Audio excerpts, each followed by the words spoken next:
ত্রয়োদশ জাতীয় সংসদ নির্বাচন সামনে রেখে পিরোজপুর ৩ আসনের প্রার্থীরা ব্যস্ত সময় পার করছেন। এর মধ্যে বিএনপি, জামায়াত ইসলামী, ইসলামী আন্দোলন বাংলাদেশ সহ বিভিন্ন দলের প্রার্থীরা মনোনয়নপত্র দাখিল করেছেন।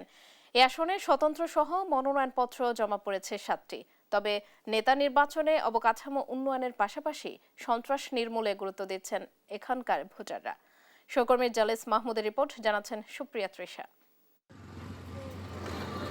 মঠবাড়িয়া উপজেলা নিয়ে গঠিত পিরোজপুর ৩ আসন, একটি পৌরসভা ও ১১টি ইউনিয়ন নিয়ে গঠিত এই আসন।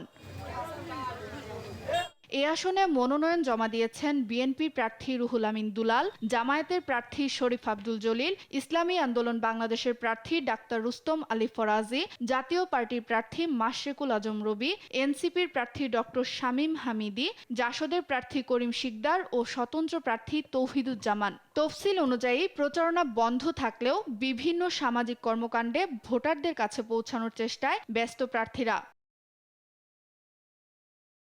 ৪০ বছর ধরে অসংখ্য খুশির মিছিলে ছিল আইডিয়ালসে, থাকবে আগামীতেও। শিক্ষার মান, শিক্ষার পরিবেশ যাতে বজায় থাকে এবং দেশের আগামী ভবিষ্যৎ যাতে শিক্ষিত জাতি হয় সেদিকে আমার খেয়াল থাকবে। অসহায় মানুষ, প্রান্তিক পর্যায়ের জনসাধারণ, তাদের সুখ দুঃখের সাথে আমি মেলার চেষ্টা করব। চাঁদাবাজ, সন্ত্রাস, মদ, ইয়াবা, গাঁজা এগুলি দূর করার জন্য আমি প্রশাসন এবং জনগণকে সাথে নিয়ে আপ্রাণভাবে চেষ্টা করব। শিক্ষার বিস্তার ঘটাবো, আমাদের স্বাস্থ্য সেবাটা আরো যাতে সঠিক হতে পারে সেই জায়গাটায় কাজ করব।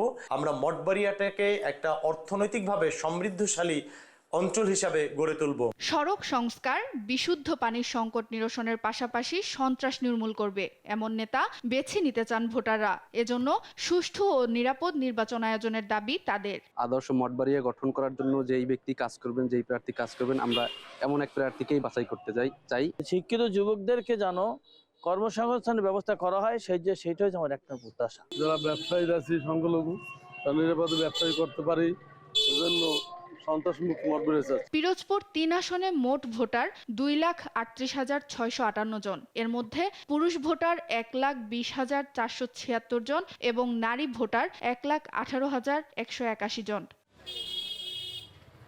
সুপ্রিয়া তৃষা, নিউজ ডেস্ক, দেশ টিভি।